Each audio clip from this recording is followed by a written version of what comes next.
Hello and welcome to today's edition of Extraordinary Outcomes. I'm Shubhanjan Sarkar, your host and founder of PitchLink, the buyer-seller engagement platform.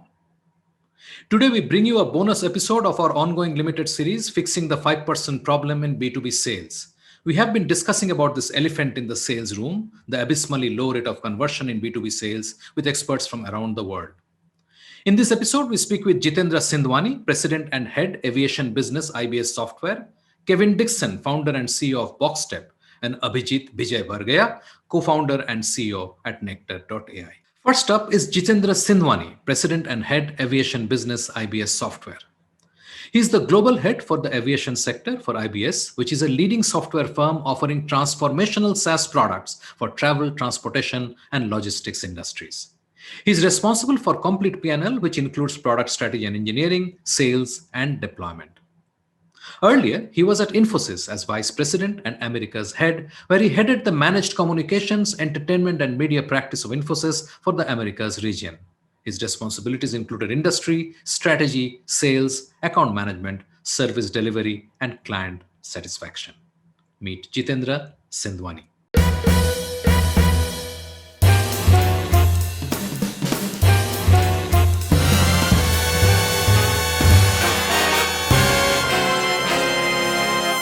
Jitendra, welcome to this special limited series on the Sales Experts channel, our show, Extraordinary Outcomes. We are talking about this elephant in the room, which is the abysmally low rate of conversion in B2B Yeah, sales. I'm so happy to have you here. same here, Subhanjan. Thanks for inviting me. Let's dive right in. If depending upon what data you are looking at, it's Right. told that B2B conversion rate today varies between 1.8% to Mhm. a single digit still Right. percentage depending on the geography and the vertical you are looking at. Of course, there are outliers. There are specific companies which are Right. outliers, but this is the Right. industry standard. Right. My question to you is very simple, Jitendra. What got us here? I think a very traditional approach of segmenting the market. That's one very clear answer to that. What you do is you believe you have a product that can, for example, go to 1,000 companies, right? That you can take it to. What you do is, irrespective of where these segments are, you basically start hitting that segment, right? And you take a very traditional approach of hitting the market and hoping something will stick. Hmm. That hope that something will stick creates the challenge for you, because that means you neither did you create a proper brand, nor did you create a proper pull, nor did you properly segment the market, or not there is a sales cycle involved, right, in Hmm. everything that you do. Hmm. That you just can't expect that here is my 1,000 companies, I'm going to just target, hit them, and Hmm. hope that the miracle will happen. Your marketing will go and do all kind of marketing, related, activities, and they will generate some kind of leads from there, You're right. which will be handed over to sales. But the disconnect between sales and marketing was always there, Hmm. right? Marketing basically just went and started doing what they thought they could do rather than aligning first with sales. And then the data that sales got was really not aligning fully with the segment or the target that they were going after. So that was part number one. Part number two was also the reason that happened was also that there were not many tools available for marketing to know that, hey, you know what, I need to go after these 1,000 companies. Did I connect with the right individuals there? Did I reach out to the right buyers there? Did I reach out? Did my content receive very well to them? Did they actually read my emails? Did they actually read my content? Plenty of things that you can do today were not available to you in the past. So I wouldn't really call that the mistakes we made. I think as the technology is evolving, our ability to reach the end right buyer has significantly improved now. It was a very traditional marketing available in the past to reach out to that segment. And as the leads also that came out of that were really not true leads. Hmm. They're basically a bunch of names and bunch of referrals or bunch of, data point with which you could start your sales activity. You didn't know the relevance. You did not know the timing of it. So you just got this, say, 1,000 names, and now you started reaching out to those 1,000 names in a hope that they will need it. What is it that we can do to fix this scenario? The biggest change is the mindset and the Hmm. way you do things, right? Because that has to fundamentally go change. It's like, you're running a train which is moving at a certain speed. Now you suddenly want to get off the track and move to a new track with a new engine Right. and with a new bogies also at Right, times. Like, right. I think that change, not everybody's comfortable with. See, because here is the situation. If your 2% conversion is helping you meet your goals, right? You don't want to take a risk of changing that, Fair right? point. So the mindset and the risk of change is a real barrier for you. And hence what people do is people look at incremental approaches. But the problem with that incremental approach is that unless you create a real step function of saying, you know what, I'm going to throw out my old processes, this is how we're going to work. And you really take a step back and actually figure out the direction that you want to go in and set new benchmarks for what you're going to achieve, you will never change. As your customer is getting a lot more engaged. See, earlier the customer also did not know much about you. Like the information channels were limited. Now there is so much information available for every product, every services, every company in the market that the buyer is very demanding. What essentially that means is that it is not just the job of the salesperson to connect. The whole organization has to be market oriented now. See, if I'm selling a software product, okay, now there's so much, salesperson will only know so much about that product because he is a sales guy, right?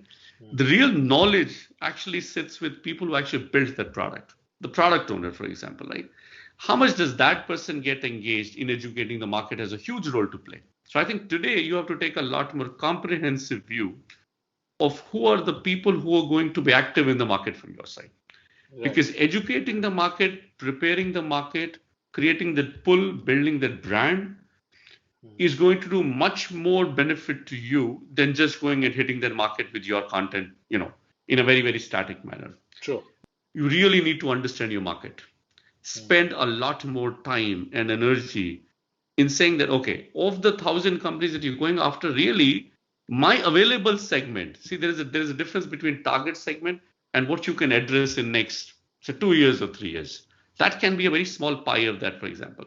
So you need to know that of the 1,000 companies, for example, I'm going to go after these 300 because they are my potential buyer in next 3 years because of replacement cycles or the needs that particular segment will have, or the region that I'm going to go after, right? Etc. etc. You can create various dimensions along which you can filter the data. Once you do that, then you need to understand who are your buyers there, and that information is again available. You can really figure out the names of the people that are going to be your potential buyers, right? So that tells you exactly the people that you need to reach out to. So I think this understanding the market, analysis of the market is really step number one. Step number two, how are you going to engage these people? And not these organizations, these individuals. What channels would you use? Because you can have a very static channel of they seeing your ad on Google, on various sites that they would visit, for example, or they can see your ads in some magazines also, the publications, people still read, some of them still read those. Right. Or various engaged channels like we run something called as content syndication programs. What that content syndication programs are that we really use certain organizations, and there are organizations in the world who make sure that your content reaches the right person. So if I've written a white paper, how do I ensure that that white paper actually reaches the right individual? Very important piece of the puzzle because you're really educating the actual potential buyer, right? So you come up with a channel strategy of how you're going to take this content to the segment. So that second piece has really the content that you're going to take and how you're going to take it. That's the thing. Third, with the sales, you align it that we are going to go after this segment. So the initial research that you did, you came up with those 300 organizations, for example, right? That has to be owned by the sales team already, not just your market team. So if you say that I'm going to go after these 300 companies, for example, in this particular region, those 300 companies have to be on the target account list of your sales team also. They have to own it. For example, if you take the region view, then the region head has to align that these are the 300 companies I'm also going to sell to. Because in that research, that individual or that region is going to be equally involved, right? So right at the beginning, you know that we're going to sell to these 300 enterprises in my region, right? Then you sit with marketing and say, how am I going to reach these 300 organizations? In the past, what will happen is these functions were sort of disjointed. Somebody did the research, handed over to marketing, marketing created the leads, handed over to sales. Yeah. It cannot work in that kind of a linear manner. They have to come together to do it. So unless you create forums to do that, unless you create internally, those channels to do that, that process will always be broken. So it's actually, in my mind, I get very surprised when people raise this problem to me, but maybe because I've been able to solve it, or maybe because I think it's a very obvious thing to do now. Yeah. That, that the segment that marketing will cater to is the segment that has to be owned by sales. Yeah. Then automatically you would see that the results coming out from marketing are anyway feeding and helping the sales team. If that still doesn't happen, then either your marketing programs have a problem or the way you selected the segment has a problem. That's when you go back again to the research and say that really, did I select the right segment? Maybe the segment that I shortlisted is not ready for my product, but there is another segment that's ready for my product, right? So that feedback loop also helps you keep redefining your segment. That's a very important part. That's why it's not a one-time exercise. It's an exercise depending on your business. You should do very, very regularly. You can do it quarterly, 6 monthly, or once a year, depending on. But once a year is absolutely needed, right? Because before you commit to the spend for next year, you have to have a very good idea of what you're going to do next year. So once a year is absolutely, I think one should do it absolutely once in a quarter. That's absolutely needed today. Well, Jitendra, this is a great and eye-opening discussion. I think people see it is again. I think you stuck to some very core points, and that was a nice thing about this chat. People can take up one or two ideas from here and actually try and implement. I think that's great. Thank you so much for your time. I really enjoyed chatting with you. Thank you so much. Next in our lineup of experts this week is Kevin Dixon, founder and CEO of Boxstep, a B2B SaaS sales platform that complements CRM by focusing on the buyer committee and aligning selling with buying. Kevin has spent his entire sales career in complex and enterprise sales, including 20 years in executive leadership positions. This includes Ericsson, Siemens, and Logica, plus successful startup Ilata, who were the original pioneers for app download to mobile devices. His experience spans startups, mid-size, as well as global corporations, privately owned, VC invested, as well as publicly listed. He's managed small sales teams launching in new markets, as well as large global sales organizations with sales quotas of over 200 million.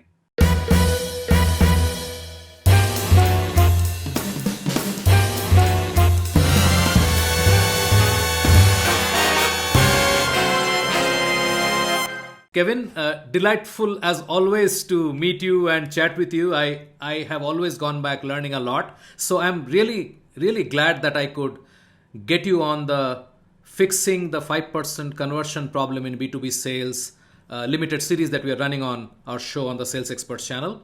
Welcome. Thank you, as usual, for having me, Subhanjan.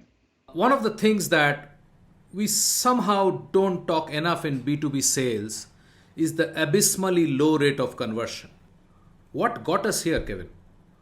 So I can break. There's a lot of reasons why I think there are things, but the starting reason is a simple one: pressure. I don't know if anyone on your show has ever talked about pressure. So what do I mean by that?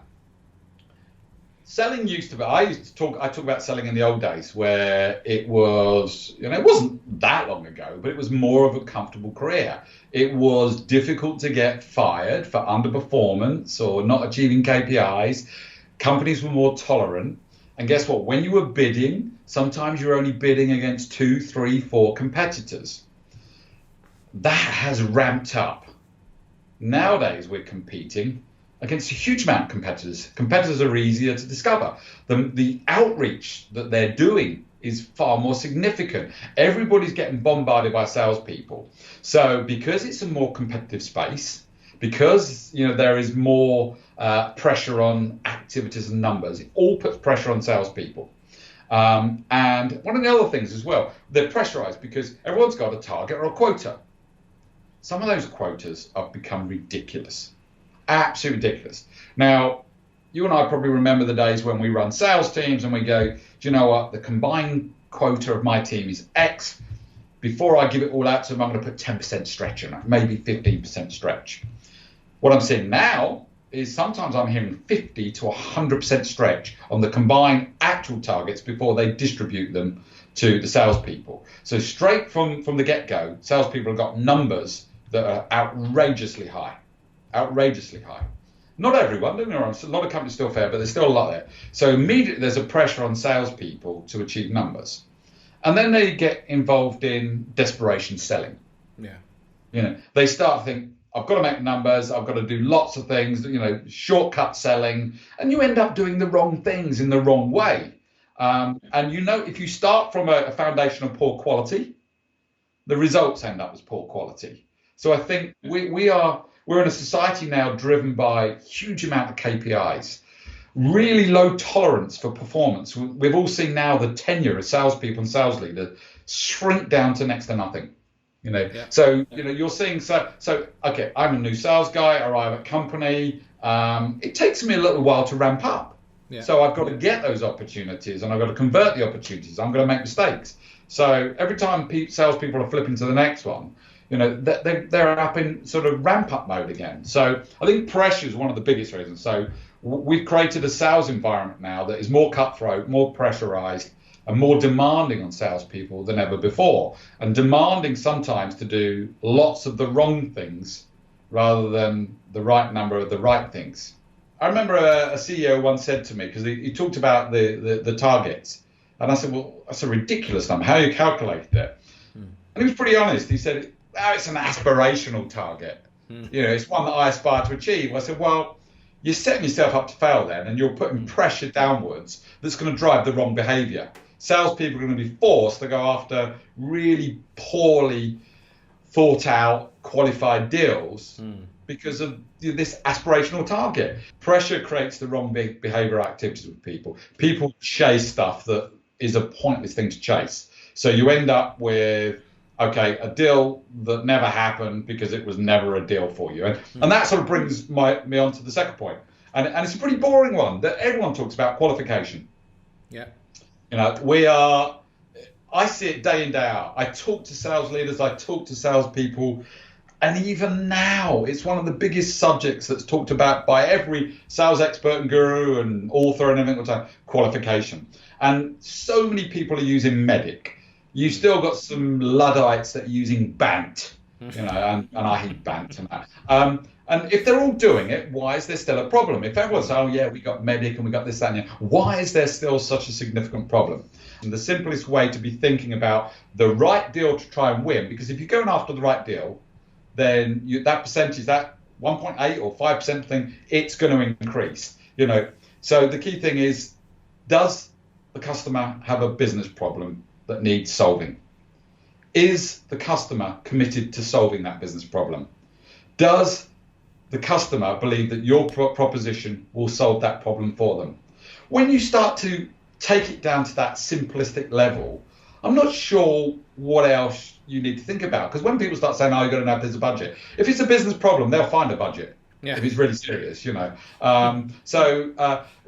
or not you have got the economic buyer and the criteria, those sort of things come. But if you don't start with the right part, is, the whole problem-centric mentality, I think you're going to end up going after deals that are going to contribute to this low number of performance. Right. So, and I ask people all the time, what's your ICP, ideal customer profile? It's too broad, too generic.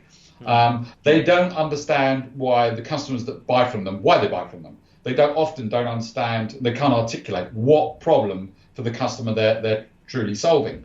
Most salespeople don't know what they need to know, and most sales leaders don't know that they don't know it. Because everybody's sort of polarized on numbers and pipeline and how you're going to fill the gap of deals that have moved and blah, blah, blah. Rather than sort of focusing on the leading metrics, what do you know about them? Is this the right customer? Can we help? All those things we talked about in qualification. So I talk about things like the number one thing that I still find very weak is customer knowledge. What do we know about this customer? Sales guys need to wake up, and there's such a big advantage. If you can find the right ICP where you've got a gut feeling they're going to be suffering with a problem that you can solve, then if you get in early, everyone knows the research that says the earlier you engage and prove value, the greater chances of winning. So I think everybody who waits for information, and that information that's generically available to everybody, I mean, it's going to be information that everyone's going to be acting on if they're trying to sell. I think we should be out there making things happen, not waiting for things to happen. So knowledge is a big reason for poor performance, and I think the conversion rates. If you don't know enough about the customer, if you don't know enough the relevance of their domain, if you don't know enough about your product, then your conversion rate is going to be low. Discovery about an opportunity is, of course, it's quite important, but selling nowadays is more about people management than it is opportunity management, because you've got this wider group of people involved in the deciding and buying. So I talk about sort of buyer discovery is, what's your knowledge about the potential people that can get involved in this? You've got to go higher, wider, deeper.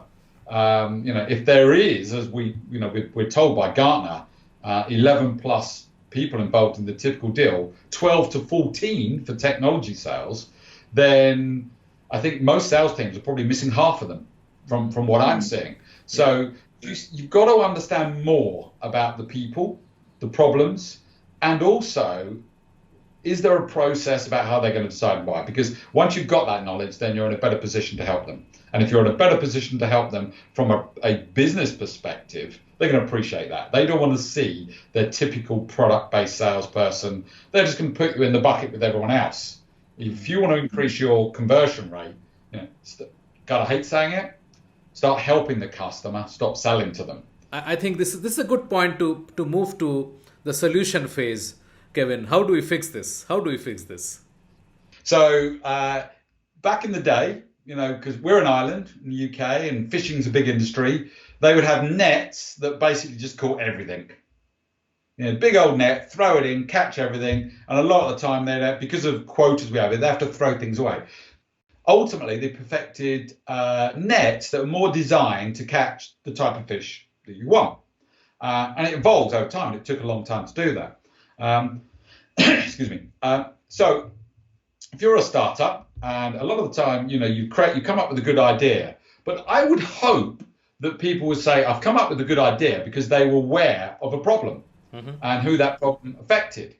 Now, it's like all startups, you have to measure your aspirations. Being a startup and trying to land a whale is not realistic, because the big giant corporates don't want to do a business with a big startup. So in the early days, you're looking at an ICP and saying, okay, which are the sectors that we have probably got a best fit with, because it's a known problem that we can solve. It's a known problem that's having an impact on them as a business, and that it's got a high degree of priority. And the people inside. So you start to focus on the sectors, but then also focus on the size of organization, because there are certain types of organization that are more willing to do business with small early stage startups.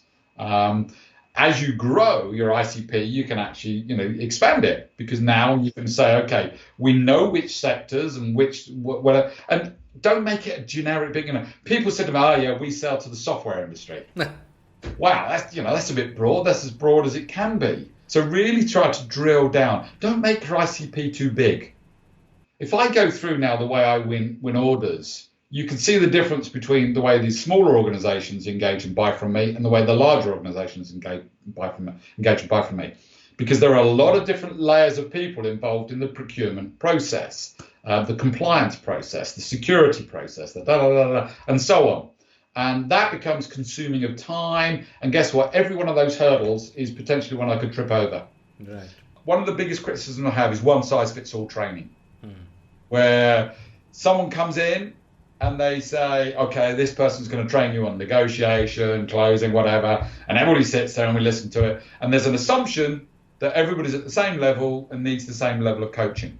And that bothers me. So I think we have to go back, have the right sales leaders in place who are going to coach and train our people. We have to sort of get, these sales leaders will understand what the right metrics are to generate the right behaviors, rather than business leaders outside of sales concluding, what these things should be and driving them in sales. You need a strong-minded sales leader to come in and say, I'll take this role, I'll make this team better, but let's get one thing clear. This is how we need to do it.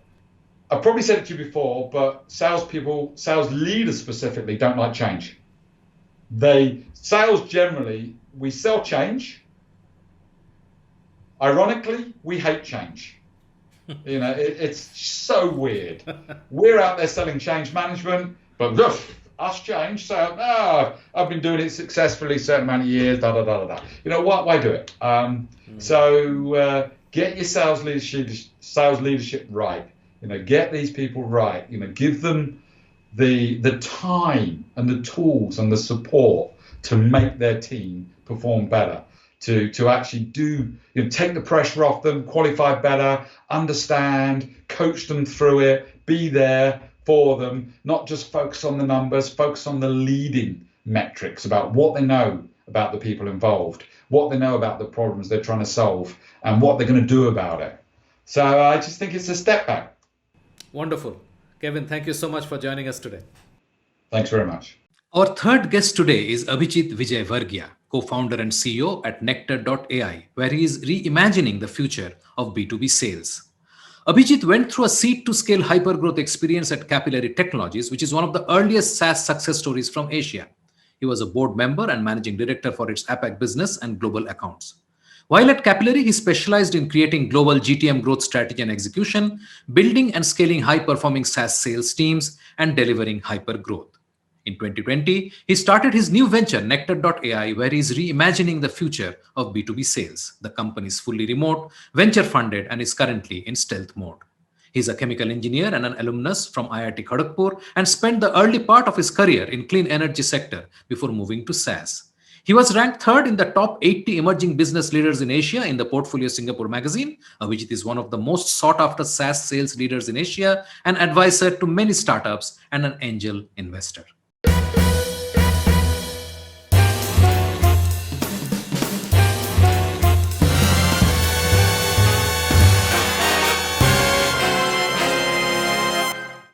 Abhijit, welcome to this special show on extraordinary outcomes where we are focusing on the 5% conversion problem in B2B sales. I'm very happy that you could make time and join us today. My pleasure here, Shubhanjan. This topic is very close to my heart, so I'm really looking forward to speaking with you today. B2B lead to sales conversion, close conversion, ranges anything between 1.8% to 8%. And this range is based on geography, industry, and so on and so forth. So what got us here, Abhijit? I can talk more from a B2B SaaS perspective, because that's where I've spent most of my experience, right? So for SaaS, the funnel is not the traditional funnel. It's basically a bow tie. And if you include the post-sales part of it, which is launch, stabilize, and expand, it further gives a very poor reflection of like what the initial lead, the non-spam website visitor, or the initial contact you had from your database to like the revenue you eventually retained. So that further goes down, right? So a 2% actually is on the better side of it. I mean, it goes even further lower. I would say 2% would come down to like the closed one from a lead stage, but it goes further down as you get to renewals on the SaaS side. And in the last 5 years alone, the spend in sales tools have gone up 3x, whereas the average quota attainment across B2B sales teams in SaaS industry has fallen by 40% year after year. I think the advent of internet, which you pointed out as well, has accelerated a lot of things, but it also made a lot of things more complex. What you see today is a world which is very cluttered, digitally cluttered, a lot of noise, and too few signals that exist. So whether you look at inbound or outbound, I mean, everybody is seeking out attention, right? So there's so much of noise that's being thrown out, both to sellers as well as to the buyers. It becomes very difficult to make sense of anything. Add to it automation. Like I think I would say the early part of SaaS industry from 2005 to 2015 was largely around driving automation, and there've been like a lot of success stories around automation. I mean, there are companies like UiPath which have hit like massive IPOs now. But what automation has done is it's also multiplied the problems which existed at a root level. right? So you automate, you start doing more of the same thing, and you do it faster. So the problem just gets multiplied. So we haven't solved for the context and personalization that's required in B2B sales, because it's all about somebody who is having a pain, a very deep unmet need, and you have a solution which can address that. And it's the right timing for them to consider that solution, which can really help them either save money or get more business. Um, so you need a lot of context to understand that. That's where I think the value selling or consultative selling comes in. But unfortunately, when you bring in automation without solving for context and personalization, you have made your salespeople efficient by targeting a lot more people. But then what's happened is that they are getting targeted without any context, and everybody is getting bombarded left, right, and center with either a lot of content to consume from an inbound perspective, or a lot of cold call emails, LinkedIn messages, etc., from an outbound perspective, which doesn't help anyone, right? Fundamentally, I think the sales team still go about pursuing sales as an art and not as a science.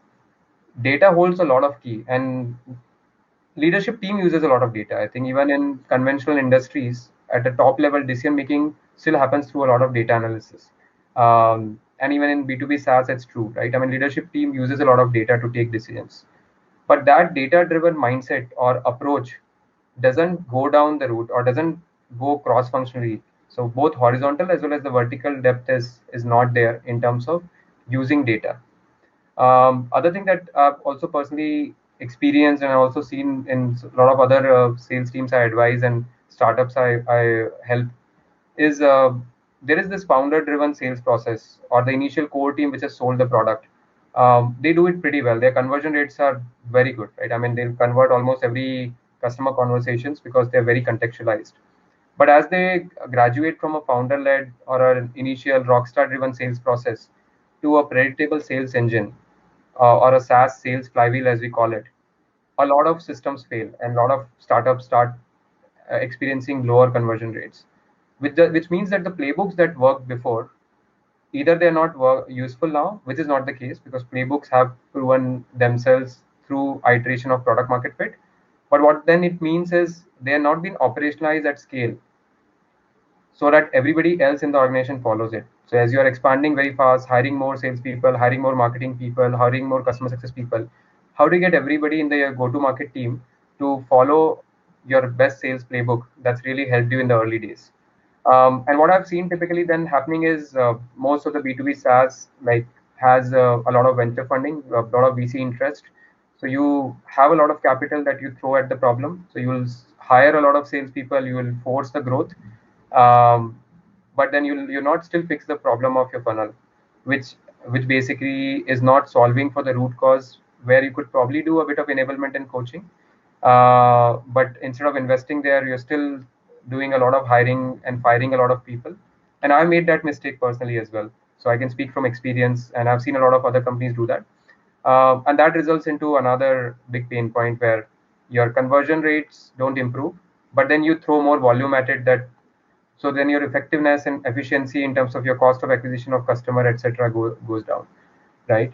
And you brought a very interesting point as well, which is around buyers being at a very different place, right? I mean, and that's happening, right? I mean, by the time your salesperson gets in front of the customer and starts asking those discovery questions, the buyer would have already evaluated three competitors, seen YouTube videos, attended webinars, and would be at a very different place in terms of their expectation from that discussion. And it most often leads into a big disappointment from both the sides, where the seller is at a very different stage in terms of their sales process because they are following it, and the buyer is at a very different stage on the buying cycle where they are expecting something very different from the conversation. Everybody's focused on what's my immediate low hanging fruit, which deals I can close to get my numbers this month, this quarter, right? But are they looking at what do I need to do today to meet my next quarter? What's the pipeline I need to give? Do I have the enough sufficient pipeline cover? Do I have the right use cases identified, which I can go into a sales meeting with and be able to place them in front of my buyer and get them better conviction? and things like those, right? So none of those things happen, right? If you look at coaching in general, which is very important in sales, how much time a manager spends with a salesperson in coaching? It's probably less than 30 minutes a week, and that also goes into pipeline inspection and forecasting, or probably like 1 or 2 deal reviews, but not in like coaching and developing the rep. So the problem becomes even more paramount with mid market, where they have different challenges to navigate. But obviously, I mean, they have the advantage of moving faster compared to bigger enterprises where things are pretty slow while they might have more resources. Yeah. What are the fundamental changes that you think are required to fix this scenario?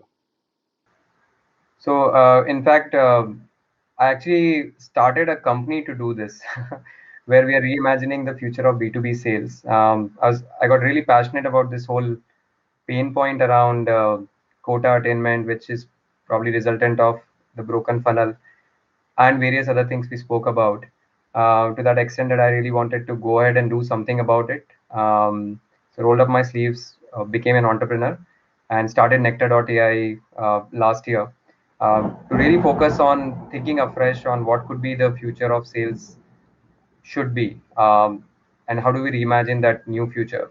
So how do you connect the dots? I believe that's the big pain point, which I think is largely broken. I mean, most CRMs, if you look at, they're all built as systems of record 20, 30 years back. There are so many data points that are getting generated, which I think most of the traditional tools, softwares, and processes not even imagine that would exist. Who would have thought even 5 years back that there'll be a video interaction that could be recorded between a buyer and seller? But fundamentally, I think everything connects back to data, and data is increasingly more important as digital transformation happens. A lot of digital data is getting generated, but it is creating a lot of silos, and it's not getting captured properly anywhere, right? Where CRM is supposed to hold a lot of this data, but CRM tables are not even equipped to hold all of this data.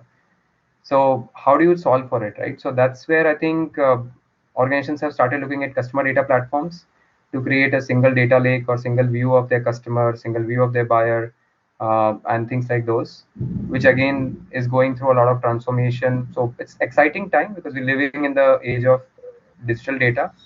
So that needs to be in your roadmap as an organization, that how do you capture the data that's getting generated across your revenue function internally and externally, and then how do you bring that data together, and then once you have that data captured, how do you analyze that data to drive intelligence across your organization and drive visibility, because it's very important. And if you have that visibility, it creates accountability.